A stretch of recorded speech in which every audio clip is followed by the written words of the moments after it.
My name is Taz. I've been with the department for around 6.5 years. I am working with the child maintenance service. I usually come in, log in, check what my daily priorities are, if I've had any urgent work that needs to be completed. My role is to try and get money flowing to those children because the children are at the heart of everything that we do.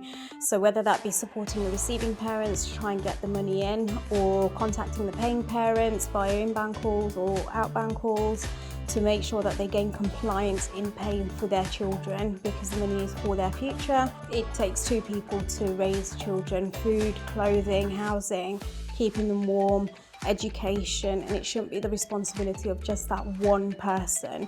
It is a lot of responsibility. Helping the children is job satisfaction because those children are being provided for by both parents. I started with the department in 2018. So we had 12 weeks classroom training, consolidation where we'd have floor walkers guiding us through the work that we needed to do. So there is a lot of training provided.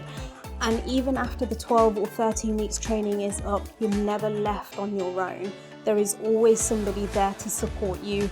I've had various training. You're never left on your own. A lot of people think as soon as you join a governmental department, the support finishes after the training's done. But I can assure you, I've been here 6.5 years. If I get stuck, there's stuff that I don't know.